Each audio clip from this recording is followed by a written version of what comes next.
De retour lundi soir à Lubumbashi après quelques heures passées à Kanyama-Kasese dans le Haut-Lomami, le président de la République Félix-Antoine Tshisekedi Tshilombo s'est entretenu avec une délégation des parlementaires de l'espace Grand Katanga. Ces députés et sénateurs, par le canal du président du Sénat Jean-Michel Samaloukonde, ont remercié le chef de l'État pour la place de choix qu'il accorde à leur espace. Ils ont en outre présenté leurs préoccupations aux garants de la nation, parmi lesquelles l'emploi des jeunes, l'enclavement des territoires, l'insécurité et le PDL 145 territoires. Le chef de l'État s'est engagé à suivre la situation de près et de répondre favorablement à leurs desiderata.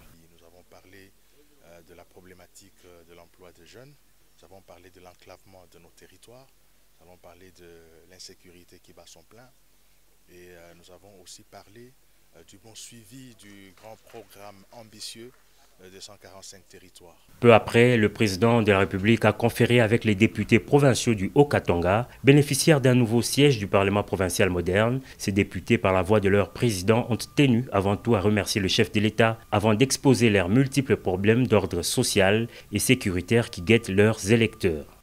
Nous lui avons parlé premièrement donc des problèmes qui guettent nos compatriotes que nous appelons créseurs, qui n'ont pas donc de la place où exercer leurs activités. Et nous lui avons proposé s'il peut y avoir donc une zone réservée seulement aux exploitants artisanaux. Et le chef nous a dit, en tout cas ils ont parlé ça hier au niveau du Conseil de sécurité, parce que ça commence à dégénérer, s'il peut y avoir quelques zones réservées seulement à l'exploitation artisanale.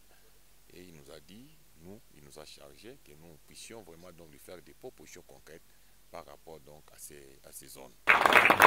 Cette série d'audiences marathon s'est poursuivie mardi, dernier jour de l'itinérance du chef de l'État dans le Haut-Katanga. Avec les confessions religieuses, la question de la révision ou du changement de la Constitution a été au menu. Les hommes des dieux disent appuyer toute initiative qui tend à apporter le développement du pays. En tant que berger du peuple congolais, il était aussi très important que nous puissions émettre notre point de vue par rapport à ce sujet au chef de l'État, le point de vue qu'il a accepté favorablement et il s'est vraiment étalé à nous expliquer les tenants et les aboutissants par rapport à cela. Oui, nos points de vue est le bien-être du peuple congolais. Et si cela doit dépendre de la révision ou du changement de la Constitution, nous ne voyons pas pourquoi nous pouvons nous opposer.